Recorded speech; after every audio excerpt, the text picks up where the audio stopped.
Hello everyone, welcome to Island IAS Ignite Foundation Daily Newspaper Analysis. ഇന്ന് August 23 ആണ്. ഇന്നത്തെ ദിവസത്തിന്റെ പ്രത്യേകത എന്താ? ഇന്ന് നമ്മുടെ നാഷണൽ സ്പേസ് ഡേ ആണ്. അപ്പൊ എന്തുകൊണ്ടാണ് നമ്മൾ ഈ ദിവസം നാഷണൽ സ്പേസ് ഡേ ആയിട്ട് ആഘോഷിക്കുന്നതെന്ന് അറിയോ? ഒന്ന് കമന്റ് ഒക്കെ ചെയ്യട്ടോ, നോക്കട്ടെ ആർക്കൊക്കെ അറിയാം ഇന്ന് നാഷണൽ സ്പേസ് ഡേ എന്തുകൊണ്ടാണ് നമ്മൾ ആഘോഷിക്കുന്നതെന്ന് നമുക്ക് കമന്റ് വഴി അറിയിക്കാം. അപ്പൊ നമുക്ക് ഇന്നത്തെ ന്യൂസുകളിലേക്ക് കടക്കാം. അറിയാം വീക്കെൻഡ് ആണ്, സാറ്റർഡേ ആണ്, ന്യൂസസ് ഒക്കെ കുറവാണ്. അപ്പൊ ഈ ഒരു മാസത്തോളം ആവാറായല്ലോ നമ്മുടെ ഈ ഒരു ജേണി. അപ്പൊ അതിൽ നിന്ന് മനസ്സിലായിട്ടുണ്ടാവും ഈ ഒരു ന്യൂസ് പേപ്പറിന്റെ ഒരു ട്രെൻഡ് എന്ന് പറയുന്നത്. അതായത് നമുക്ക് മൺഡേ, ട്യൂസ്ഡേ, വെനസ്ഡേ വരെ അത്യാവശ്യം ന്യൂസുകൾ ഉണ്ടാവും. ദെൻ തേഴ്സ്ഡേ, ഫ്രൈഡേ, സാറ്റർഡേ എന്നൊക്കെ പറയുന്നത് അതിന്റെ തന്നെ കണ്ടിന്യൂവേഷൻസ് ആയിരിക്കും. അപ്പൊ നമുക്ക് പറഞ്ഞ കാര്യങ്ങൾ തന്നെ ആയതുകൊണ്ട് കുറച്ച് കാര്യങ്ങളെ ചിലപ്പോൾ പറയാനായിട്ട് ഉണ്ടാവുള്ളൂ. അപ്പൊ പിന്നെ നമ്മൾ ആ ഒരു ടോപ്പിക്കിനെ എടുത്തിട്ട് നിങ്ങൾക്ക് എങ്ങനെ പ്രിലിംസ് പെർസ്പെക്റ്റീവില് യൂസ്ഫുൾ ആവും അങ്ങനെയൊക്കെയുള്ള രീതിയിലാണ് നമ്മൾ ക്ലാസ്സസ് എടുക്കുന്നത്. അപ്പൊ ഇന്നും ന്യൂസ് വളരെ കുറവാണ്. അപ്പൊ കുറച്ച് ന്യൂസേ ഉള്ളൂ, നമുക്ക് പെട്ടെന്ന് പറഞ്ഞു തീർക്കാവുന്നതേ ഉള്ളൂ. എന്തൊക്കെയാന്ന് നോക്കാം. അപ്പോ നമുക്ക് ഫസ്റ്റ് നമ്മൾ ഡിസ്കസ് ചെയ്യാനായിട്ട് പോകുന്ന ഒരു ഓപ്പഡ് ആണ് നമ്മുടെ AI റിലേറ്റഡ്. AI എന്ന് പറയുന്ന മേഖല ഇപ്പോൾ വളരെയധികം ഡെവലപ്പ് ചെയ്തുകൊണ്ടിരിക്കുകയാണ്. നമ്മുടെ എല്ലാ ഫീൽഡിലും AI ഉപയോഗിക്കുന്നുണ്ട്. അപ്പൊ നമ്മുടെ കോർട്ടുകളിൽ ഈ AI ഉപയോഗിക്കുന്നതിനെ കുറിച്ച് ഒരു ഓപ്പഡ് വന്നിട്ടുണ്ട്. അതാണ് നമ്മൾ ഫസ്റ്റ് ഡിസ്കസ് ചെയ്യുന്നത്. ദെൻ നമ്മൾ ഇന്ത്യ ചൈനയുടെ റിലേഷൻസ് ബോണ്ടിങ് കൂടുവാണ് വീണ്ടും എന്ന് പറഞ്ഞു. അതുപോലെ തന്നെ ഷാങ്ഹായ് കോർപ്പറേഷൻ SCO സബ്മിറ്റ് നടക്കാനായിട്ട് പോകുന്നുണ്ട്. അപ്പൊ അതിനെ കുറിച്ച് പറഞ്ഞു. അപ്പൊ അത് റിലേറ്റഡ് ഒരു എഡിറ്റോറിയലും കുറച്ച് ന്യൂസും ഉണ്ട്. ദെൻ നമ്മുടെ ഇന്ത്യ ബ്രസീൽ ആയിട്ടുള്ള ടൈസ് ഡീപ്പൺ ചെയ്യുവാണ്. അത് എന്താണെന്ന് നോക്കാം. അതുപോലെ തന്നെ നമ്മുടെ ഗ്രേറ്റ് നിക്കോബാർ പ്രൊജക്ട് എന്ന് പറഞ്ഞൊരു പ്രൊജക്ട് ഉണ്ട്, അതിനെ കുറിച്ച് വന്നിട്ടുണ്ട്. അതുപോലെ തന്നെ പ്ലേസസ് ഇൻ ന്യൂസിൽ ലിപ്ല പാസിനെ കുറിച്ചൊരു ന്യൂസ് ആർട്ടിക്കിൾസ് വന്നിട്ടുണ്ട്. അതുപോലെ തന്നെ നമ്മുടെ GST കൗൺസിൽ മീറ്റിംഗ് കൂടാനായിട്ട് പോകുന്നുണ്ട്. അപ്പൊ അതിനെ കുറിച്ചൊക്കെയാണ് നമ്മൾ ഇന്ന് ഡിസ്കസ് ചെയ്യുന്നത്. അപ്പൊ ഫസ്റ്റത്തെ ആ ഒരു ആർട്ടിക്കിളിലേക്ക് പോവാം. ഫസ്റ്റ് ആർട്ടിക്കിൾ എന്ന് പറയുന്നത് use of AI in court. നമ്മുടെ കോടതികളിൽ ആർട്ടിഫിഷ്യൽ ഇന്റലിജൻസ് ഉപയോഗിക്കുന്നതിനെ കുറിച്ച് വന്നിട്ടുള്ളൊരു ഒപ്പീനിയൻ ആണ്, ഒപ്പഡ് ആണ്. Set the guidelines for AI uses in courtrooms. അതായത് നമ്മുടെ കേരള ഹൈക്കോർട്ട് ഈ അടുത്ത് ജൂലൈ 2025 അവിടുത്തെ കോടതികളിലേക്ക് AI ഉപയോഗിക്കാനായിട്ടുള്ള ഒരു ഫ്രെയിം വർക്ക് സെറ്റ് ചെയ്തു. അപ്പോൾ അതിനെ കുറിച്ചാണ് ഇവിടെ നമ്മൾ ഡിസ്കസ് ചെയ്യുന്നത്. അപ്പോൾ കോടതികളിൽ എന്തിനാണ് AI ഉപയോഗിക്കുന്നത്? നമുക്കറിയാം കോടതികളിൽ കുറെ കേസുകൾ പെൻഡിങ് ആയിട്ട് നിൽക്കുന്നുണ്ട്. അപ്പൊ കുറെ കേസുകൾ പെൻഡിങ് ആയിട്ട് നിൽക്കുന്നതൊക്കെ സ്പീഡി ചെയ്യാനായിട്ട് നമുക്ക് ഗവേണൻസ് നല്ല രീതിയിൽ ഹെൽപ്പ് ചെയ്യും. നമ്മുടെ ഈ രീതിയിലായിട്ട് ചെയ്യുന്നത്. അപ്പോൾ ആർട്ടിഫിഷ്യൽ ഇന്റലിജൻസ് എന്ത് ചെയ്യും? ഇതിനെ കുറച്ചുകൂടി സ്പീഡി ചെയ്യാനായിട്ട് പറ്റും. ഇപ്പൊ ഒരു കണക്ക് പറയുന്നത് എന്ന് പറഞ്ഞാൽ ഒരു 5 crore കേസുകൾ നമ്മുടെ കോടതിയിൽ കെട്ടിക്കിടക്കുന്നുണ്ട്. അപ്പൊ ഈ കേസൊക്കെ നമുക്ക് സ്പീഡി ട്രയൽസ് നടത്തണം. അപ്പൊ അതിനൊക്കെ വേണ്ടിയിട്ടും അതിന്റെ എഫിഷ്യൻസി കൂട്ടുക, അങ്ങനെ പല കാര്യങ്ങൾക്ക് വേണ്ടിയിട്ടുമാണ് നമ്മൾ ഈ കോടതികളിൽ ആർട്ടിഫിഷ്യൽ ഇന്റലിജൻസ് ഉപയോഗിക്കുന്നത്. അപ്പൊ നമ്മൾ ഇവിടെ ഡിസ്കസ് ചെയ്യുന്നത് ഈ ആർട്ടിഫിഷ്യൽ ഇന്റലിജൻസ് നമ്മൾ കോർട്ടിൽ കൊണ്ടുവരുന്ന സമയത്ത് നമുക്ക് എന്തൊക്കെ ബെനിഫിറ്റ്സ് ഉണ്ടാവുന്നുണ്ട്, അതുപോലെ തന്നെ നമുക്ക് ഏതൊക്കെ രീതിയിൽ ഇത് ഇമ്പാക്റ്റ് ഉണ്ട് അല്ലെങ്കിൽ ഇതിന്റെ നെഗറ്റീവ് ഇമ്പാക്ട്സ് ഉണ്ട് ഒക്കെയാണെന്നാണ് ഈ ഒരു ആർട്ടിക്കിളിൽ നമ്മൾ ഡിസ്കസ് ചെയ്യാനായിട്ട് പോകുന്നത്. അപ്പൊ ഫസ്റ്റ് ഓഫ് ഓൾ പറഞ്ഞു, കേരളയിലാണ് ആദ്യമായിട്ട് ഇങ്ങനെ ഒരു ഫ്രെയിം വർക്ക് കൊണ്ടുവന്നിരിക്കുന്നത് പറയുന്നു. ഇത് കൊണ്ടുവന്നിരിക്കുന്നത് എന്തിനു വേണ്ടിയിട്ടാണ്? Reduce judicial backlog. ബട്ട് ഇതിനെന്താ പ്രശ്നങ്ങളുണ്ട്? റിസ്ക് എലമെന്റ്സും വരുന്നുണ്ട്. അപ്പൊ എന്തൊക്കെയാണെന്ന് നോക്കാം. നമുക്ക് ഇതിന്റെ അഡ്വാൻസ്ഡ് എന്നൊക്കെ പറയുന്നത് AI ടൂൾസ് വെച്ച് നമുക്ക് എന്തൊക്കെ ചെയ്യാൻ പറ്റും? അവരുടെ റുട്ടീൻ ആയിട്ടുള്ള ടാസ്കുകളെ ഓട്ടോമാറ്റ് ചെയ്യാനായിട്ട് പറ്റും. ഓട്ടോമേറ്റിംഗ് റുട്ടീൻ ടാസ്ക് ഇതുവഴി എളുപ്പമാക്കാനായിട്ട് പറ്റും. അതുപോലെ തന്നെ നമുക്ക് ഡോക്യുമെന്റേഷൻസ്, എല്ലാ കേസുകളും കൃത്യമായിട്ട് ഡോക്യുമെന്റ് ചെയ്ത് വെക്കാനായിട്ട് പറ്റും. പണ്ടൊക്കെ എങ്ങനെയാണ്? എല്ലാം പേപ്പർ വർക്ക്സ് ആണ്. അപ്പൊ ഒരു കേസ് നമുക്ക് എടുക്കണം എന്നുണ്ടെങ്കിൽ പഴയ ഡോക്യുമെന്റ്സ് തപ്പി ആ ഒരു റൂമോ അല്ലെങ്കിൽ ഡോക്യുമെന്റ് കാര്യങ്ങൾ നമ്മൾ തപ്പണം. ആ സമയം AI ആവുന്ന സമയത്ത് നമുക്ക് ആ ഒരു കേസ് നമ്പറോ അല്ലെങ്കിൽ ആ കേസ് പറഞ്ഞാൽ പോലും സ്പീഡായിട്ട് ആ കാര്യങ്ങൾ നമുക്ക് റികളക്ട് ചെയ്യാനായിട്ട് പറ്റും. അതുപോലെ നല്ല രീതിയിൽ ഡോക്യുമെന്റേഷൻ ചെയ്ത് വെക്കാനായിട്ട്, ഓർഗനൈസ് ചെയ്ത് വെക്കാനായിട്ട് പറ്റും. അതുപോലെ തന്നെ ചെയ്യാൻ പറ്റുന്ന മറ്റൊരു കാര്യം എന്ന് പറയുന്നത് ട്രാൻസ്ലേഷൻ. ആ ഒരു ഡോക്യുമെന്റിനെ നമുക്ക് ഏത് ലാംഗ്വേജസിലേക്ക് വേണമെങ്കിലും ട്രാൻസ്ലേറ്റ് ചെയ്യാം. ഇപ്പോൾ ആ ഒരു കേസ് കോടതിയിൽ വരുന്ന ആ ഒരു കേസ് ആ ഒരു കേസിന്റെ ജഡ്ജ്മെന്റുകൾ മലയാളത്തിലാണെന്നുണ്ടെങ്കിൽ അതിനെ നമുക്ക് ഇംഗ്ലീഷിലേക്ക് കൺവേർട്ട് ചെയ്യാം, അല്ലെങ്കിൽ ഇംഗ്ലീഷിൽ നിന്ന് മലയാളം അല്ലെങ്കിൽ ഏത് റീജിയണൽ ലാംഗ്വേജസിലേക്ക് നമുക്ക് കൺവേർട്ട് ചെയ്യാനായിട്ട് പറ്റും. ട്രാൻസ്ലേഷൻ എളുപ്പമാക്കുന്നു. അതുപോലെ തന്നെ കേസുകൾ ഐഡന്റിഫൈ ചെയ്യുക, ഡിറ്റക്ട് ചെയ്യാം. അതുപോലെ തന്നെ നമ്മൾ ഫയൽ ചെയ്യുന്ന സമയത്ത് എന്തെങ്കിലും മിസ്റ്റേക്കുകൾ ഉണ്ടെന്നുണ്ടെങ്കിൽ അത് പെട്ടെന്ന് ഡിറ്റക്ട് ചെയ്യാനും നമുക്ക് ഫയൽ ചെയ്യാനൊക്കെ സാധിക്കും. അതുപോലെ തന്നെ സ്പീഡ് ആൻഡ് എഫിഷ്യൻസി കൂട്ടാനായിട്ട് സാധിക്കും. എന്തുവഴി? നമ്മുടെ ഈ AI വഴിയിട്ട്. അതുപോലെ തന്നെ കോടതി കാര്യങ്ങൾ നമുക്ക് നല്ല രീതിയിൽ എന്ത് ചെയ്യാനായിട്ട് പറ്റും? അട്രാക്റ്റീവ് ആക്കാനും അതുപോലെ തന്നെ നല്ലൊരു സ്ട്രക്ചേർഡ് മാനറിൽ കൊണ്ടുപോകാനായിട്ടും സാധിക്കും എന്നാണ് ഇതിനകത്ത് പറയുന്നത്. അതുപോലെ തന്നെ നമുക്ക് എന്ത് ചെയ്യാൻ പറ്റും? നമ്മുടെ റെക്കോർഡ്സിന് ഡിലേസ് കുറയ്ക്കാം, അതിനെ സ്റ്റാൻഡേർഡ് ചെയ്യാനായിട്ട് പറ്റും, സ്പീഡ് കൂട്ടാം, അതുപോലെ തന്നെ ആക്സസിബിലിറ്റി കൂട്ടാം. ഞാനിപ്പോ പറഞ്ഞ കാര്യങ്ങളാണ്. അതുപോലെ തന്നെ എന്തെങ്കിലും കേസ് പെൻഡിങ് ഉണ്ടോ അതൊക്കെ കൃത്യമായിട്ട് ഇത് മോണിറ്റർ ചെയ്യാനോ നമുക്ക് കാര്യങ്ങൾ കൊടുക്കാനായിട്ടും പറ്റും. അപ്പൊ അതൊക്കെ ഇതിന്റെ എന്താണ്? പോസിറ്റീവ് വശങ്ങളാണ്. അപ്പൊ ഏതൊരു കാര്യത്തിനും പോസിറ്റീവും നെഗറ്റീവും ഉണ്ട്. അപ്പൊ ആർട്ടിഫിഷ്യൽ ഇന്റലിജൻസിന് എന്താണ്? കുറെ നെഗറ്റീവ്സ് ഉണ്ട്. കാരണം ഇതൊരു മെഷീൻ സിസ്റ്റം ആണ്. അതേ മിസ്റ്റേക്കുകൾ തന്നെ ഈ കേസുകളിലും വരും. കാരണം എത്തിക്കൽ റിസ്കുകളുണ്ട്, സെക്യൂരിറ്റി റിസ്കുകളുണ്ട്, പലതരത്തിലുള്ള റിസ്കുകളും ഡിസഡ്വാൻറ്റേജുകളും വരുന്നുണ്ട്. അതിൽ എടുത്തു പറയുന്ന ഒരു കാര്യം എന്ന് പറയുന്നത് ഒരു കേസ് ഉണ്ട്, the case of Noel Antony clerk വിസിസ് guardian newses media limited 2025 എന്ന് പറയുന്നത്. ഇത് AI വെച്ചിട്ട് AI ട്രാൻസ്ക്രിപ്റ്റിംഗ് ടൂള് വഴി ചെയ്യുന്ന സമയത്ത് ഇവർ ഒരിക്കലും നോയൽ എന്ന് പറയുന്ന പേര് എഴുതുന്നില്ല. നോയൽ എന്ന് പറയുന്നത് എപ്പോഴും എന്താ? നോ എന്നാണ് ആ ഒരു ആർട്ടിക്കിളിൽ വരുന്നത്. അതായത് ഇറേഴ്സ് വരാനായിട്ടുള്ള ചാൻസസ് വളരെ കൂടുതലാണ് ഈ AI റിലേറ്റഡ് വരുന്ന സമയത്ത്. ദെൻ ട്രാൻസ്ലേഷൻ അതുപോലെ തന്നെ ട്രാൻസ്ക്രിപ്ഷൻ ഇറേഴ്സ് കൂടുതലാണ്. പിന്നെ പറയുന്ന ഒരു കാര്യം എന്ന് പറയുന്നത് നമ്മുടെ legal large language model LLMs ഉണ്ടല്ലോ. ഈ LLMs വരുന്നത് AI ആവുന്ന സമയത്ത് ഇതിന് ഹാലൂസിനേഷൻസ് കൂടുതലാണ്. അതുകൊണ്ട് തന്നെ ഫാൾസ് ആയിട്ടുള്ള കേസസ് ഉണ്ടാവാനും അല്ലെങ്കിൽ അത് ഫില്ല് ചെയ്യുന്ന സമയത്ത് ആർട്ടിഫിഷ്യൽ ഇന്റലിജൻസിന് നമ്മളെ പോലെ ചിന്തിക്കാനായിട്ടുള്ള ശേഷിയും അല്ലെങ്കിൽ ആ ഒരു ഇതൊക്കെ കുറവായതുകൊണ്ടും അവർ സ്വയം ചിന്തിച്ചെടുക്കുന്ന കാര്യങ്ങളായിരിക്കും അവിടെ വരുന്നത്. അപ്പൊ ചില സിംറ്റംസ് വെച്ചിട്ട് അവര് ഹാലൂസിനേറ്റ് ചെയ്ത് പ്രിഡിക്ഷൻസ് വരുന്ന സമയത്ത് അത് മിസ്റ്റേക്ക് പറ്റാനായിട്ട് ചാൻസ് ഉണ്ട്. ഇപ്പൊ AI റിലേറ്റഡ് ഒരു എക്സാമ്പിൾ പറയുകയാണെന്നുണ്ടെങ്കിൽ ഇപ്പൊ എനിക്ക് എന്തെങ്കിലും ഒരു തലവേദന അല്ലെങ്കിൽ എന്തെങ്കിലും ഒരു ചെറിയ അസുഖം വന്നു, ഞാൻ AI-നോട് ചോദിച്ചു കഴിഞ്ഞാൽ അവർ ആ സിംറ്റംസ് വെച്ചിട്ട് അതിനകത്ത് ഏറ്റവും വലിയ അസുഖമായിരിക്കും പറയാനായിട്ട് പോകുന്നത്. അപ്പൊ ആ ഒരു ഹാലൂസിനേഷൻ എഫക്റ്റ് ഇതിനകത്ത് വരാനായിട്ട് ചാൻസ് ഉണ്ട്. അപ്പൊ നമുക്ക് അവിടെ എറേഴ്സ് സംഭവിക്കാം. അതുപോലെ തന്നെ ഇതിനകത്ത് എന്തൊക്കെ പ്രശ്നങ്ങളായിട്ട് വരാനായിട്ട് ചാൻസ് ഉണ്ട്, എത്തിക്കലായിട്ടുള്ള ഇഷ്യൂസ് ഒക്കെ വരുന്നുണ്ട്. അതുപോലെ തന്നെ AI risk reducing adjudication to rule based inference, അതുപോലെ തന്നെ ഓവർ ലുക്കിംഗ് ഓവർ തിങ്കിങ് കാര്യങ്ങളൊക്കെ ഇതിനകത്ത് വരുന്നുണ്ട്. അതുപോലെ തന്നെ വേറെ വരുന്ന പ്രശ്നങ്ങൾ എന്ന് പറയുന്നത് നമുക്ക് ഇങ്ങനെയുള്ള കാര്യങ്ങൾക്കൊന്നും നമുക്ക് ക്ലിയർ ആയിട്ടൊരു ഫ്രെയിം വർക്ക് ഇല്ല. നമ്മൾ ഈ പറയുന്ന കാര്യങ്ങളൊന്നും കൃത്യമായിട്ടൊരു ഫ്രെയിം വർക്കിലല്ല പോകുന്നത്.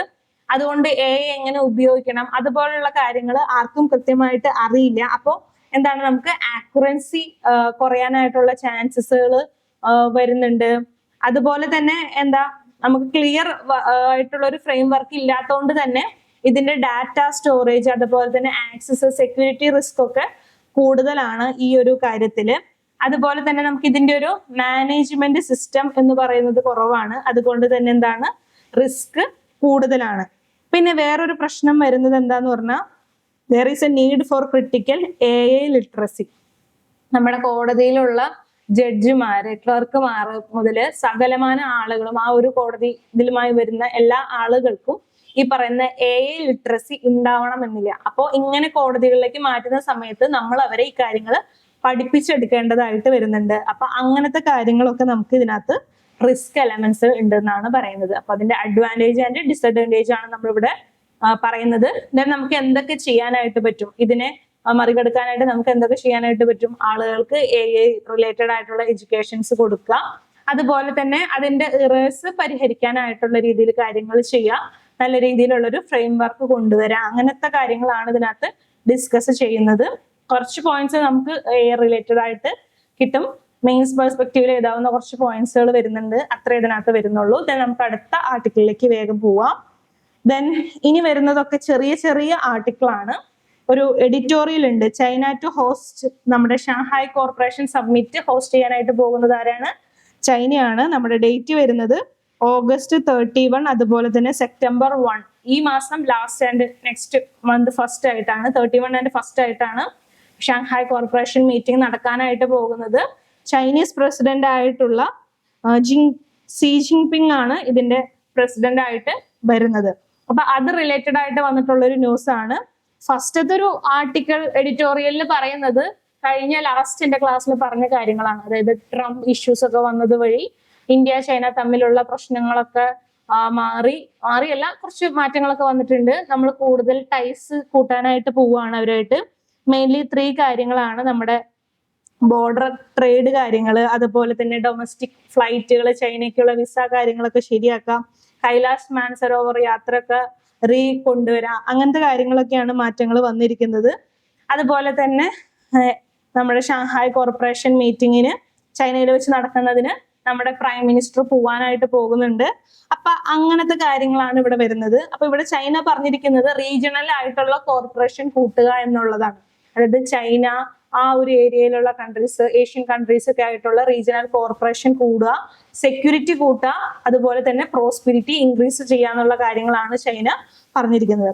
അപ്പൊ ഇതിനെ നമുക്കൊരു പ്രിലിം പെർസ്പെക്റ്റീവിൽ ഈ ന്യൂസിനെ എങ്ങനെയായിട്ട് എടുക്കാം? അപ്പൊ നമ്മൾ നോക്കേണ്ട ആ ഒരു കാര്യം എന്ന് പറയുന്നത് നമ്മുടെ SCO ആണ്, ഷാങ്ഹായ് കോർപ്പറേഷൻ ആണ്. എന്താണ് ഷാങ്ഹായ് കോർപ്പറേഷൻ എന്ന് പറയുന്നത്? 1996 ഡെവലപ്പ് ചെയ്ത ഒരു ഗ്രൂപ്പാണ്. അന്ന് അതിന്റെ പേരെന്ന് പറയുന്നത് ഷാങ്ഹായ് 5 എന്നായിരുന്നു. കാരണം അന്ന് ഉണ്ടായിരുന്ന 5 കൺട്രീസ് എന്ന് പറയുന്നത് Kazakhstan, Tajikistan, Kyrgyzstan, Russia, China, ഈ 5 കൺട്രീസ് ആയിരുന്നു. അന്ന് ഇതിനെ ഷാങ്ഹായ് 5 എന്നാണ് അറിയപ്പെട്ടിരുന്നത്. അത് കഴിഞ്ഞിട്ട് 2001 ഉസ്ബെക്കിസ്ഥാനെ ഇൻക്ലൂഡ് ചെയ്തു. അന്നാണ് ഇതിനെ ഷാങ്ഹായ് കോർപ്പറേഷൻ SCO എന്ന് മാറ്റുന്നത്. അത് കഴിഞ്ഞിട്ട് 2017 ഫസ്റ്റ് റൗണ്ടിലാണ് ഇന്ത്യ, പാകിസ്ഥാൻ ഇതിനകത്ത് മെമ്പർ ആവുന്നത്. അത് കഴിഞ്ഞിട്ട് 2023 ഷാങ്ഹായ് സബ്മിറ്റ് ഇന്ത്യയിൽ വെച്ച് നടന്നു. അന്ന് ഇറാൻ ഇതിനകത്ത് മെമ്പറായി. അങ്ങനെ 9 പേര്, ഇപ്പോ 10 പേരുണ്ട്. China, Kazakhstan, Kyrgyzstan, Russia, Tajikistan, Uzbekistan, India, Pakistan, Iran, അതുപോലെ തന്നെ ലെബനീസ് എന്ന് പറയുന്ന ആ ഒരു കൺട്രിയും കൂടിയാണ്. അങ്ങനെ 10 കൺട്രീസ് ആണ് SCOയിൽ ഉള്ളത്. ദെൻ ഇതിന്റെ എയിം എന്ന് പറയുന്നത് ബോർഡർ ഇഷ്യൂസ് റിസോൾവ് ചെയ്യുക, ടെററിസത്തിനെതിരെ ഫൈറ്റ് ചെയ്യുക, അതുപോലെ തന്നെ റീജിയണൽ സെക്യൂരിറ്റി നോക്കുക, അതുപോലെ തന്നെ അമേരിക്കയുടെയും സെൻട്രൽ ഏഷ്യയിലുള്ള അവരുടെ ആ ഒരു ഇൻഫ്ലുവൻസ് കുറയ്ക്കുക എന്ന് പറയുന്ന കാര്യങ്ങളൊക്കെയാണ് വരുന്നത്.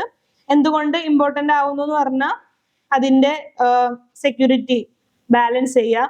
അതായത് നാറ്റോയ്ക്ക് ഓപ്പോസ് ചെയ്ത് ഈ പറയുന്ന ഏഷ്യൻ കൺട്രീസിൽ വരുന്ന ഒരു അസോസിയേഷൻ ആണ് SCO എന്ന് പറയുന്നത്. സെക്യൂരിറ്റി, അതുപോലെ തന്നെ കോർപ്പറേഷൻ എമോങ് മെമ്പേഴ്സ്, അങ്ങനെ ടെററിസത്തിനെതിരെ ഫൈറ്റ് ചെയ്യുക, എക്കണോമിക് കോർപ്പറേഷൻസ് കൂടുക, അങ്ങനെയുള്ള കാര്യങ്ങളൊക്കെയാണ് ഇതിനകത്ത് വരുന്നത്. അതുപോലെ തന്നെ അതിനകത്ത് കുറച്ച് ഇഷ്യൂസ് ഒക്കെ ഉണ്ടായിരുന്നു. കാരണം ഇന്ത്യ ചൈന റിലേറ്റഡ് ഇഷ്യൂസ് ഉണ്ടായിരുന്നു, അതുപോലെ തന്നെ ഇന്ത്യ പാക് ഇഷ്യൂസ് കാര്യങ്ങളൊക്കെ ഉണ്ട്. ബട്ട് ഇവൻച്വലി ഇതൊക്കെ മാറുന്നു കാര്യങ്ങളൊക്കെ ഉണ്ട്. ഈ SCO എന്ന് പറയുന്നത് UPSC പ്രിലിംസിൽ ചോദിച്ചിട്ടുള്ള ഒരു ഏരിയ ആണ്. 2022 വന്നിരുന്ന ഒരു ക്വസ്റ്റ്യൻ എന്ന് പറയുന്നത് ഒരു 3 ഓർഗനൈസേഷന്റെ പേര് വന്നിരുന്നു. ഏഷ്യൻ ഇൻഫ്രാസ്ട്രക്ചർ ഇൻവെസ്റ്റ്മെന്റ് ബാങ്ക്, അതുപോലെ തന്നെ missile technology control regime, Shanghai corporation.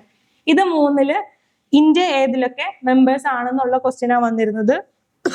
എല്ലാത്തിലും ഇന്ത്യ മെമ്പർ ആണ്. 1, 2, 3 ഇതാണ് നമുക്കിവിടെ ആൻസർ വരുന്നത്. അപ്പൊ നമ്മൾ ഇങ്ങനത്തെ ന്യൂസ് വരുന്ന സമയത്ത് ഇന്ത്യ മെമ്പർ ആണോ എന്ന് ശ്രദ്ധിക്കണം. ഇന്ത്യ മെമ്പർ ആയിട്ടുള്ള ഒരു ഓർഗനൈസേഷൻ അല്ലെങ്കിൽ ഒരു പ്രോഗ്രാം ആണ്, കൺവെൻഷൻ ആണ്, അത് ഏതവർ economy or environment related whatever it is, അതിനകത്ത് ഇന്ത്യ മെമ്പർ ആണോ എന്ന് ഫസ്റ്റ് നോക്കണം. ഇന്ത്യ മെമ്പർ ആണ് എന്നുണ്ടെങ്കിൽ അത് ഉറപ്പായിട്ടും നമ്മൾ അറിഞ്ഞിരിക്കണം. കാരണം ഇങ്ങനെ ചോദിക്കാൻ ചാൻസ് ഉണ്ട്. ഏതെങ്കിലും ഒരു ക്വസ്റ്റ്യന്റെ ഒരു ഓപ്ഷൻ ആയിട്ടെങ്കിലും വരാനായിട്ട് ചാൻസ് ഉള്ളത് കൊണ്ട് ഇന്ത്യ മെമ്പർ ആയിട്ടുള്ള എല്ലാ കാര്യങ്ങളും നമ്മൾ അറിഞ്ഞിരിക്കണം. ദെൻ നമ്മുടെ നെക്സ്റ്റ് ആർട്ടിക്കിൾ വരുന്നത് ഇന്ത്യ ബ്രസീൽ ആയിട്ടുള്ള ടൈസ് ഡീപ്പൻ ചെയ്യുന്നു എന്നുള്ള കാര്യങ്ങളാണ്. നമ്മൾ ട്രംപിന്റെ ഇഷ്യൂസ് ഒക്കെ പറഞ്ഞിരുന്നു. അന്ന് ട്രംപ് ഫസ്റ്റ് താരിഫ് കൊണ്ടുവന്നത്, ഏറ്റവും ആദ്യം 50% താരിഫ് കൊണ്ടുവന്നിട്ടുള്ള കൺട്രി എന്ന് പറയുന്നത് ബ്രസീൽ ആയിരുന്നു. അന്ന് ഇന്ത്യക്ക് 25% ആയിരുന്നു. ദെൻ അത് ആഡ് ചെയ്ത് വീണ്ടും 25 ആഡ് ചെയ്തു. അങ്ങനെ ഇപ്പൊ 50% ആണ് ഇന്ന് ഇന്ത്യക്കുള്ള താരിഫ് എന്ന് പറയുന്നത്. അപ്പോൾ ഓയിൽ ഇമ്പോർട്ട് റിലേറ്റഡ് കാര്യങ്ങളാണ് വന്നത്. അപ്പോൾ ഇന്ത്യ എന്ത് വിചാരിച്ചു? ഇന്ത്യയും ബ്രസീലും ഇതിനെ കാണുന്നത്. കാരണം ഒരു പ്രശ്നമാണ്. ബ്രസീലിന്റെ പ്രൈം മിനിസ്റ്റർ തന്നെ പറഞ്ഞിരിക്കുന്നത് ഒരു വിച്ച് ഹണ്ട് ആയിട്ടാണ്, ബ്രിട്ടീഷിന്റെ അമേരിക്കയുടെ ഒരു വിച്ച് ഹണ്ട് ആയിട്ടാണ് അവിടുത്തെ പ്രസിഡന്റ് പറഞ്ഞിരിക്കുന്നത്. അപ്പൊ അങ്ങനെ വരുന്ന സമയത്ത് ഇന്ത്യ ബ്രസീൽ ആയിട്ടുള്ള ടൈസ് ഒക്കെ ഡീപ്പൻ ചെയ്യുവാണ്. ഇപ്പൊ ഇവിടെ മെയിൻലി പറയുന്നത് നമ്മുടെ ക്രൂഡ് ഓയിൽ സപ്ലൈസിനെ കുറിച്ചാണ്. അപ്പൊ ഇന്ത്യക്ക് ക്രൂഡ് ഓയിൽസ് സപ്ലൈ ചെയ്യുന്നതിൽ 9ാം സ്ഥാനമാണ് ബ്രസീലിനുള്ളത്. അപ്പൊ നമ്മൾ അതിന്റെ ഇമ്പോർട്ട് കൂട്ടിക്കൊണ്ട് വരിക എന്നുള്ളതാണ്. അപ്പൊ ഈ ഒരു ചാർട്ട് നോക്കുക, ഈ ഒരു ഇത് അറിയാനായിട്ട് നോക്കുക. ഫസ്റ്റ് നമ്മുടെ ക്രൂഡ് ഓയിൽ സപ്ലൈയിൽ ഫസ്റ്റ് നിൽക്കുന്നത് റഷ്യ ആണ്, then Iran, Saudi Arabia, UAE, US, Nigeria, Angola, Kuwait, Brazil and Cambodia. ഈ ഒരു ഓർഡർ ആദ്യത്തെ ഒരു 3-4 അറിഞ്ഞിരിക്കാനായിട്ട് ശ്രമിക്കുക. കാരണം UPSC ക്വസ്റ്റ്യൻസുകളിൽ ഇങ്ങനെ ഉള്ള കാര്യങ്ങൾ ചോദിക്കാറുണ്ട്. ഇമ്പോർട്ട് എക്സ്പോർട്ട്, ഇപ്പൊ ക്രൂഡ് ഓയിൽ അല്ലെങ്കിൽ ഏതെങ്കിലും ഇപ്പൊ കോഫി, ടീ അങ്ങനെയുള്ള കാര്യങ്ങളൊക്കെ കൊടുത്തിട്ട് ഇമ്പോർട്ട് കൂടുതൽ, എക്സ്പോർട്ട് കൂടുതൽ, അങ്ങനെയുള്ള രീതിയിലുള്ള ക്വസ്റ്റ്യൻസ് ഒക്കെ വരാറുണ്ട്. അപ്പോൾ ബ്രസീൽ ഇന്ത്യയുടെ കാര്യങ്ങൾ നോക്കുകയാണെന്നുണ്ടെങ്കിൽ നമ്മുടെ ജനുവരിയിലെ റിസൾട്ട് പ്രകാരം 75% നമ്മൾ ബ്രസീലിൽ നിന്നുള്ള ക്രൂഡ് ഓയിലിന്റെ ഇമ്പോർട്ട് കൂടിയിട്ടുണ്ട്. നമ്മുടെ ഇന്ത്യൻ ഓയിൽ കോർപ്പറേഷൻ അതുപോലെ തന്നെ റിലയൻസ് ഇൻഡസ്ട്രീസ് ഇവരാണ് ഏറ്റവും കൂടുതൽ ബ്രസീലിയൻ ക്രൂഡ് ഓയിൽസിന് കൂടുതൽ ഉപയോഗിക്കുന്ന ഇന്ത്യയിലെ ഓയിൽ സപ്ലൈസ് എന്ന് പറയുന്നത്. ഇതിനകത്ത് ഇത്ര കാര്യങ്ങളെ നോക്കാനുള്ളൂ. ദെൻ ന്യൂസിൽ വന്നിരിക്കുന്ന ഒരു ഏരിയ എന്ന് പറയുന്നത് ഗ്രേറ്റ് നിക്കോബാർ പ്രൊജക്ട് എന്നുള്ളതാണ്.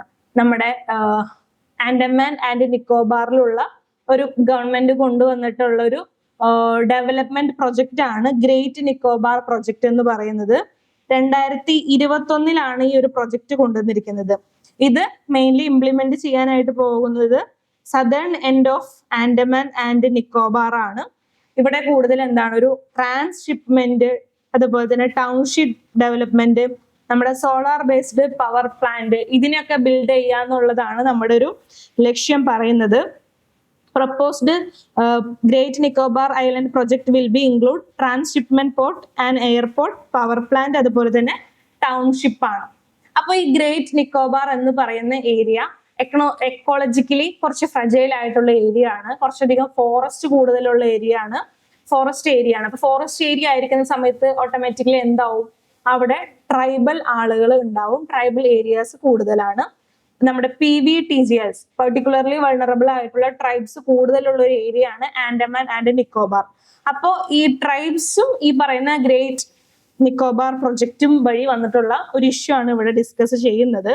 അതായത് നമ്മളിങ്ങനെ ഒരു പ്രൊജക്റ്റ് കൊണ്ടുവരണമെങ്കിൽ ആ ഒരു സ്റ്റേറ്റിന്റെ അല്ലെങ്കിൽ UTയുടെ ക്ലിയറൻസ് കിട്ടണം. അപ്പൊ ആ ഒരു ക്ലിയറൻസ് കൊടുത്തു ഗ്രേറ്റ് നിക്കോബാർ കൊടുത്തിരിക്കുന്നത്. അപ്പൊ അതൊരു ഫോൾസ് ആയിട്ടുള്ള ഒരു ഫേക്ക് ആയിട്ടുള്ള ഒരു ക്ലിയറൻസ് ആണ് കൊടുത്തിരിക്കുന്നത് എന്ന് പറയുന്നു. കാരണം ഫോറസ്റ്റ് ഏരിയയിലുള്ള ആളുകൾ അല്ലെങ്കിൽ ഫോറസ്റ്റ് ഏരിയയിൽ ഡെവലപ്മെന്റ് ചെയ്യണമെന്നുണ്ടെങ്കിൽ അവിടുത്തെ ആളുകളുടെ അനുമതി വാങ്ങേണ്ടതായിട്ടുണ്ട്. അത് ഈ പറയുന്ന നിക്കോബാർ ആൻഡമാൻ അഡ്മിനിസ്ട്രേഷൻ ചെയ്തിട്ടില്ല. അവർ വാങ്ങി എന്നുള്ള ഫേക്ക് റിപ്പോർട്ടാണ് കൊടുത്തിരിക്കുന്നത് എന്നാണ് ഇവിടെ പറയുന്നത്. Andaman Nicobar administration made a false representation to sender claiming that right of tribal people under Forest Right Act 2006 had been identified and settled എന്നാണ് ഇതിനകത്ത് പറഞ്ഞിരിക്കുന്നത്. ഇതിന് വേണ്ടിയിട്ട് എന്താ ചെയ്തത്, ഓൾമോസ്റ്റ് ഒരു 13,075 hectares ഓഫ് ലാൻഡ് കൺവേർട്ട് ചെയ്തു. ഈ ഒരു പ്രൊജക്റ്റിന് വേണ്ടിയിട്ട് ഫോറസ്റ്റ് ലാൻഡിൽ നിന്ന് നശിപ്പിക്കുകയൊക്കെ ചെയ്തിട്ടുണ്ട്. അപ്പോൾ ഇതൊന്നും അവിടുത്തെ ട്രൈബ്സിന്റെ അനുമതി കൂടിയല്ല. നമ്മളൊരു ഫോറസ്റ്റ് ഏരിയ ആവുന്ന സമയത്ത് അവിടെ ഉള്ള ആ ഒരു ട്രൈബ്സിന്, പെർട്ടിക്കുലർ ട്രൈബ്സിന് അവിടെ കുറച്ച് റൈറ്റ്സ് ഉണ്ട്. അപ്പൊ ആ റൈറ്റ്സ് ഒന്നും ഇവിടെ പാലിച്ചിട്ടില്ല എന്നാ പറയുന്നത്. ഈ ഒരു റൈറ്റ് കൊടുക്കുന്നത് അബോറിജിനൽ ട്രൈബൽ ആക്ട് 1956 പ്രകാരമാണ്. അപ്പൊ ഈ ഒരു ആക്ട് പ്രകാരം അവിടുത്തെ ഗവൺമെന്റിന് ഈ പറയുന്ന ആളുകളെ മാറ്റി താമസിക്കാനും പ്രൊജക്റ്റുകൾ ഡെവലപ്പ് ചെയ്യാനായിട്ടുള്ള പെർമിഷൻ ഉണ്ട്. പക്ഷെ അതിനൊരു കാര്യം പറഞ്ഞിട്ടുണ്ട്, അതായത് ഇവരുടെ ഈ പറയുന്ന ട്രൈബ്സിന്റെ നീഡ്സ് എല്ലാം ഗവൺമെന്റ് ഫുൾഫിൽ ചെയ്യണം. അതുപോലെ തന്നെ അവിടുത്തെ ഒരു ഗ്രാമസഭയിൽ വെച്ചിട്ട് ഇവരെല്ലാവരും ഓക്കെ പറഞ്ഞതിന് ശേഷം മാത്രമാണ് ഇങ്ങനെയുള്ള പ്രൊജക്റ്റുകൾ നടത്താനായിട്ട് പാടുള്ളൂ. പക്ഷെ ഈ ഒരു കേസിൽ അത് നടന്നിട്ടില്ല എന്നാണ് പറയുന്നത്. ആ ഒരു കേസാണ് ഇവിടെ ഡിസ്കസ് ചെയ്യുന്നത്. ഇതിനകത്ത് നമ്മൾ എന്താ നോക്കണം, നമ്മൾ ഗ്രേറ്റ് നിക്കോബാർ പ്രൊജക്ട് എന്താണെന്ന് പറഞ്ഞു. ദെൻ അതുകൊണ്ട് ഉണ്ടാവുന്ന കുറച്ച് ത്രെഡ് കൂടി ഉണ്ട്. ആ ത്രെഡ്സ് എന്ന് പറയുന്നത് 8.5 lakh ട്രീസ് ഇതിന്റെ ഭാഗമായിട്ട് കട്ട് ചെയ്യേണ്ടി വരും. 130 സ്ക്വയർ കിലോമീറ്റർ ഏരിയന്ന് 1.5 lakh ട്രീസ് ഇതിന് വേണ്ടിയിട്ട് കട്ട് ചെയ്യേണ്ടി വരുന്നു. അതുപോലെ തന്നെ ഗലാത്തിയ നാഷണൽ പാർക്ക് ഈ പറയുന്ന ഏരിയയിലുള്ളതാണ്. അതിനകത്ത് നല്ല രീതിയിൽ നാശം സംഭവിക്കാനായിട്ട് പോകുന്നുണ്ട്. 648 സ്പീഷീസ് ഓഫ് ഫ്ലോറ, അതുപോലെ തന്നെ 330 സ്പീഷീസ് ഓഫ് ഫോന ഇതിനകത്ത് നാശം വരും. അതിനകത്തുള്ള നിക്കോബാറിന്റെ വൈൽഡ് പിഗ്, ട്രീ ഷ്രൂ, അതുപോലെ തന്നെ ഗ്രേറ്റ് നിക്കോബാർ ക്രസന്റ് സെപ്രൻ ഈഗിൾ, നിക്കോബാർ പാരഡൈസ്, അതുപോലെ തന്നെ നിക്കോബാർ മെഗാപോഡ് ഒക്കെ ഇതിന്റെ ഭാഗമായിട്ട് നാശം സംഭവിക്കുന്നതാണ്. അതുപോലെ തന്നെ അവിടുത്തെ ഒരു മേജർ ആയിട്ടുള്ള ട്രൈബാണ് ഷോംപെൻ ട്രൈബ് എന്ന് പറയുന്നത്. അവർക്ക് ഈ ഒരു പ്രൊജക്റ്റ് നല്ല രീതിയിൽ ത്രെട്ടാണ്. അതുപോലെ തന്നെ ഗ്രേറ്റ് ജയന്റ് ലെതൻ ബാക്ക് ടേർട്ടിൽ, അതുപോലെ തന്നെ നിക്കോബാർ മെഗാപോഡിന്റെ നെക്സ്റ്റിംഗ് ഏരിയ ആണ് ഈ പറയുന്ന ഗലറ്റെ നാഷണൽ പാർക്ക് എന്ന് പറയുന്നത്. അപ്പൊ അത് നശിക്കുന്ന സമയത്ത് ഈ ഒരു സ്പീഷീസിനും നാശം സംഭവിക്കാനായിട്ട് പോകുന്നുണ്ട്. അതുപോലെ തന്നെ മറൈൻ, അതുപോലെ തന്നെ കോസ്റ്റൽ എക്കോസിസ്റ്റത്തിന് നാശം വരുന്നുണ്ട്. ആ ഒരു റീജിയനിലാണ് നമ്മുടെ കോറൽസ് ഒക്കെ ഉള്ളത്. അപ്പൊ ഈ കോറൽസ് ഒക്കെ നഷ്ടമാവാനായിട്ട് പോകുന്നുണ്ട്. അതുപോലെ തന്നെ ഡുഗോങ്, നമ്മുടെ സീക്കൗ എന്നൊക്കെ പറയും ഡുഗോങ്, ഈ ഒരു സ്പീഷീസിനും ഇതിന്റെ ഭാഗമായിട്ട് നല്ല രീതിയിൽ നാശങ്ങൾ വരാനായിട്ടൊക്കെ പോകുന്നുണ്ട്. നാശങ്ങൾ സംഭവിച്ചിട്ടൊക്കെ ഉണ്ട്. അപ്പൊ ആ സമയത്ത് ആൻഡമാൻ ഗവൺമെന്റ് സ്വീകരിച്ച ഒരു രീതി എന്ന് പറയുന്നത് അങ്ങനെ നാശമൊന്നും വന്നിട്ടില്ല. അതുപോലെ തന്നെ ഈ പറയുന്ന ഫോറസ്റ്റ് ആളുകളുടെ അനുമതിയൊക്കെ നേടിയിട്ടാണ് ഇവർ ഈ പ്രൊജക്ട് കൊണ്ടുപോകുന്നത് എന്നാണ് ഗവൺമെന്റിന് ഇവര് റിപ്പോർട്ട് കൊടുത്തിരിക്കുന്നത്. അതാണ് ഇവിടെ നമ്മൾ ഡിസ്കസ് ചെയ്യുന്നത്. ദെൻ നമ്മുടെ ന്യൂസിൽ വന്നിട്ടുള്ള ഒരു പ്ലേസസ് ഇൻ ന്യൂസ് ആണ് ലിപ്ലെ പാസ്. നമ്മുടെ ഇന്ത്യ ചൈന ടൈസ് ഒക്കെ കൂട്ടാണെന്ന് പറഞ്ഞു, പാസസ് ഒക്കെ ഓപ്പൺ ചെയ്ത് കൊടുക്കാന്ന് പറഞ്ഞു. അപ്പൊ അങ്ങനെ വന്നിട്ടുള്ള ഒരു പാസ്സാണ് ലിപ്പുലെ പാസ് എന്ന് പറയുന്നത്. ഇവിടെ ഇഷ്യൂ വരാനായിട്ട് കാരണം പറയുന്നത് ഇന്ത്യ ചൈന ആയിട്ടുള്ള ട്രേഡ് റൂട്ട് ലിപ്ലോ പാസ് വഴിയുള്ളത് ഓപ്പൺ ചെയ്ത് കൊടുക്കാനായിട്ട് റീസ്റ്റാർട്ട് ചെയ്യാനായിട്ട് പോവാന്ന് പറഞ്ഞു. അപ്പൊ നമ്മുടെ നേപ്പാൾ എന്ന് പറയുന്ന കൺട്രി, ബോർഡർ കൺട്രി, ഈ 3 കൺട്രീസിന്റെ ഇടയിൽ വരുന്ന നേപ്പാൾ ഇതിനെ എതിർത്തിരിക്കുകയാണ്. കാരണം ഇതൊരു പ്രശ്നത്തിൽ കിടക്കുന്ന ഒരു ഏരിയ ആണ്. ചൈനീസ് ടിബറ്റിന്റെ ഏരിയ ആയിട്ട് ചൈന എടുത്ത ഭാഗമാണ്. പക്ഷെ ഇത് നേപ്പാളിന്റെ പാർട്ടും കൂടിയാണ്. അതുകൊണ്ട് അവിടെ ഒരു പ്രശ്നം നടക്കുന്ന ഒരു ഏരിയ ആണ്. അതുകൊണ്ട് തന്നെ ഈ ഒരു ഇതിനെ നമ്മുടെ നേപ്പാൾ ഗവൺമെന്റ് എതിർത്തിരിക്കുകയാണ്. Kalapani Lipulekh Limpiyadhura region which is claimed by Nepal ആണ്. അപ്പൊ എന്താണ് ഈ ലിപ്ല പാസ് അല്ലെങ്കിൽ ആ ഒരു റീജിയനെ കുറിച്ച് നോക്കാം. നമ്മൾ ഈ കാണുന്ന റീജിയൻ ആണ് കാലാപാനി, അതുപോലെ തന്നെ ലിപ്ല ലേക്ക് എന്ന് പറയുന്നത്. നമ്മുടെ ചൈന, നേപ്പാൾ, അതുപോലെ തന്നെ ഇന്ത്യയിലെ ഉത്തരാഖണ്ഡ് സ്റ്റേറ്റിന്റെ ഇടയിൽ വരുന്ന ഒരു റീജിയൻ ആണ്. ഈ ഒരു റീജിയൻ റിലേറ്റഡ് ആണ് ഇപ്പൊ നമുക്ക് ഇഷ്യൂസ് വന്നിരിക്കുന്നത്. ഈ ലിപ്ല പാസ് എന്ന് പറയുന്നത് ഹൈ ആൾട്ടിറ്റ്യൂഡ് ആയിട്ടുള്ള മൗണ്ടെയിൻ പാസ് ആണ്. Located in Kumaon regions of Uttarakhand, try junction of India, Nepal and China. അതുപോലെ തന്നെ ഇതിന്റെ ആൾട്ടിറ്റ്യൂഡ് എന്ന് പറയുന്നത് 5334 മീറ്റർ ആണ്. നമ്മുടെ ഒരു ഏൻഷ്യൻ ട്രേഡ് റൂട്ട് ആണ് ലിപ്ലെ പാസ് എന്ന് പറയുന്നത്. Has been utilized for centuries as a trade route connecting Indian subcontinent with Tibet plateau. Indian സബ് കോണ്ടിനെന്റും അതുപോലെ തന്നെ ടിബറ്റ് പ്ലേറ്റുമായിട്ട് നമ്മൾ ആൻഷ്യൻ കാലഘട്ടം മുതൽ ട്രേഡ് നടത്തിക്കൊണ്ടിരുന്ന ഒരു ട്രേഡ് റൂട്ടാണ് നമ്മുടെ ലിപ്ലെ പാസ് എന്ന് പറയുന്നത്. നമ്മുടെ റിലീജിയസ് ആയിട്ട് നോക്കുകയാണെന്നുണ്ടെങ്കിൽ നമ്മുടെ integral part of Kailash Manas Sarovar യാത്രയുടെ ഭാഗമായിട്ട് നമ്മൾ അവിടേക്ക് പോകുന്നത് ഈ ഒരു പാസ് വഴിയൊക്കെയാണ്. അപ്പൊ റിലീജിയസ് അതുപോലെ തന്നെ ആൻഷ്യൻ പരമായിട്ടും ഇന്ത്യക്ക് വളരെയധികം ഇമ്പോർട്ടന്റ് ആയിട്ടുള്ള ഒരു ഇന്ത്യൻ ഹിന്ദുസിന് ഇമ്പോർട്ടന്റ് ആയിട്ടുള്ള ഒരു ഏരിയ അല്ലെങ്കിൽ ആ ഒരു പാസ് ആണ് ലിപ്പുലെ പാസ് എന്ന് പറയുന്നത്. ഇത് ന്യൂസിൽ വന്നിരിക്കുന്നത് ചൈന അത് ഓപ്പൺ ചെയ്ത് കൊടുക്കുമ്പോൾ നേപ്പാൾ അതിനെ എതിർക്കുന്നു എന്നുള്ള രീതിയിലാണ് ആ ഒരു ന്യൂസ് വന്നിരിക്കുന്നത്. അപ്പോൾ ഇത് നമ്മൾ പ്രിലിംസ് പെർസ്പെക്റ്റീവില് ലിപ്പുലെ പാസ് എവിടെയാണ് എന്നുള്ള കാര്യമാണ് നമ്മൾ ഇതിനകത്ത് നോക്കാനായിട്ട് ഉള്ളത്.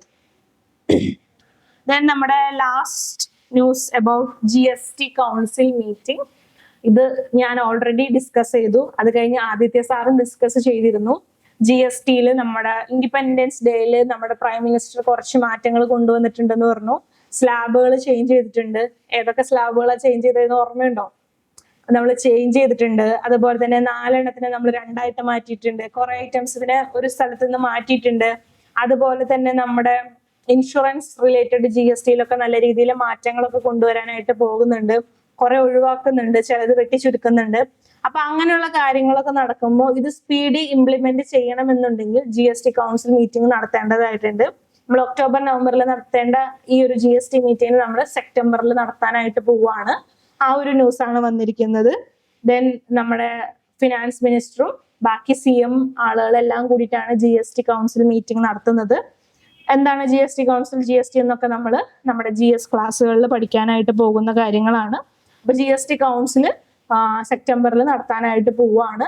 നമ്മുടെ GSTയിൽ വന്ന മാറ്റങ്ങളെ കുറിച്ചൊക്കെ ഡിസ്കസ് ചെയ്യാൻ വേണ്ടിയിട്ടാണ്. അതുപോലെ തന്നെ ദീപാവലിക്ക് മാറ്റങ്ങൾ കൊണ്ടുവരുന്നുണ്ടെന്ന് പറഞ്ഞു. അപ്പൊ അതൊക്കെ ഡിസ്കസ് ചെയ്യാനും ഇംപ്ലിമെന്റേഷൻ ചെയ്യാൻ വേണ്ടിയിട്ടാണ് ഈ ഒരു മീറ്റിംഗ് കൊണ്ടുവരുന്നത്. അപ്പൊ ഇവിടെ സ്റ്റേറ്റുകൾ എടുത്തു പറഞ്ഞിട്ടുള്ള മെയിൻ കാര്യം എന്ന് പറയുന്നത് GST റിഡക്ഷൻസ് വരുന്ന സമയത്ത് അവർക്ക് ലോസ് ഉണ്ടാവും. ഈ ലോസ് എങ്ങനെ മറികടക്കും, അങ്ങനെയുള്ള കാര്യങ്ങളാണ് സ്റ്റേറ്റുകൾ എടുത്ത് ചോദിച്ചിട്ടുള്ളത്. അപ്പൊ ഇത്രയും നമുക്ക് ഇതിനകത്ത് ഡിസ്കസ് ചെയ്യാനായിട്ടുള്ളൂ. അപ്പൊ നമ്മൾ ഇത്രയും കാര്യങ്ങളാണ് ഇന്ന് ഡിസ്കസ് ചെയ്തത്. വളരെ കുറച്ച് ന്യൂസേ ഉള്ളൂ, അതുകൊണ്ട് തന്നെ കുറച്ച് കാര്യങ്ങളാണ് നമുക്ക് ഡിസ്കസ് ചെയ്യാനായിട്ട് ഉണ്ടായിരുന്നത്. അപ്പൊ നമ്മൾ ഫസ്റ്റ് ഡിസ്കസ് ചെയ്ത കാര്യം എന്ന് പറയുന്നത് നമ്മുടെ AI ഇൻ കോർട്ടാണ്. നമ്മുടെ കേരള ഹൈക്കോർട്ടിൽ നമ്മുടെ ആർട്ടിഫിഷ്യൽ ഇന്റലിജൻസ് റിലേറ്റഡ് നമ്മൾ ഫ്രെയിംവർക്ക് കൊണ്ടുവന്നു. അപ്പൊ അതിനെ കുറിച്ചാണ് ഡിസ്കസ് ചെയ്തത്. ദെൻ നമ്മൾ ചൈന നമ്മുടെ Shanghai corporation SCO submit host ചെയ്യാനായിട്ട് പോവാണ്. ഓഗസ്റ്റ് 31 അതുപോലെ തന്നെ സെപ്റ്റംബർ 1 നടക്കുന്നത്. നമ്മുടെ പ്രൈം മിനിസ്റ്റർ അതുപോലെ തന്നെ റഷ്യൻ വ്ളാഡിമിർ പുതിൻ അതുപോലെ തന്നെ പാക് പ്രസിഡന്റ് എല്ലാവരും ഇതിനകത്ത് പങ്കെടുക്കുന്നുണ്ട്. ദെൻ എന്താണ് SCO എന്ന് നമ്മൾ നോക്കി. അത് കഴിഞ്ഞിട്ട് നമ്മൾ നോക്കിയത് ഇന്ത്യ ബ്രസീലുമായിട്ടുള്ള ടൈസ് നമ്മൾ ഡീപ്പൺ ചെയ്യുവാണ്. അപ്പോൾ അതിനെക്കുറിച്ച് നോക്കി. അത് കഴിഞ്ഞിട്ട് നമ്മൾ നോക്കിയത് നമ്മുടെ ഗ്രേറ്റ് നിക്കോബാർ പ്രൊജക്റ്റിനെ കുറിച്ചാണ്. ഗ്രേറ്റ് നിക്കോബാർ പ്രൊജക്ട് എന്ന് പറയുന്നത് ആൻഡമാൻ ആൻഡ് നിക്കോബാറിലാണ്.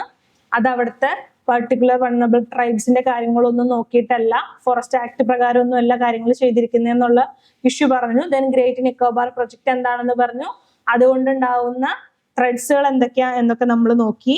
ദെൻ അത് കഴിഞ്ഞിട്ട് നമ്മൾ നോക്കിയത് നമ്മുടെ ലിപ്പുലാക്ക് പാസിനെ കുറിച്ച് പറഞ്ഞു. അത് എവിടെയാണ്, അത് നമുക്ക് പ്രിലിംസിൽ പ്ലേസസ് ന്യൂസിൽ ആവശ്യം വരുന്ന ഒരു ഏരിയ എന്ന് പറഞ്ഞു. ദെൻ ലാസ്റ്റ് നമ്മൾ ഡിസ്കസ് ചെയ്തത് നമ്മുടെ GST കൗൺസിൽ മീറ്റിംഗ് കൂടാനായിട്ട് പോകുന്നു ഇൻ സെപ്റ്റംബർ. അപ്പൊ GSTയിലെ കുറച്ച് മാറ്റങ്ങൾ കൊണ്ടുവന്നതൊക്കെ പറഞ്ഞിരുന്നു. അപ്പൊ അത് റിലേറ്റഡ് ആയിട്ടുള്ള ഒരു ഡിസ്കഷൻ ആണ് വരുന്നത്. അപ്പൊ ഇത്രയും കാര്യങ്ങളാണ് നമ്മൾ ഇന്ന് ഡിസ്കസ് ചെയ്തത്. ന്യൂസ് കുറവായതുകൊണ്ട് പെട്ടെന്ന് തന്നെ അവസാനിപ്പിക്കുന്നു. അപ്പൊ ഇനി നമുക്ക് നെക്സ്റ്റ് വീക്കിൽ നല്ല ന്യൂസുകൾ ഉണ്ടാവുമെന്ന് വിചാരിക്കുന്നു. അപ്പൊ നമുക്ക് നെക്സ്റ്റ് വീക്കിൽ വീണ്ടും കാണാം. അതുവരേക്കും ബൈ.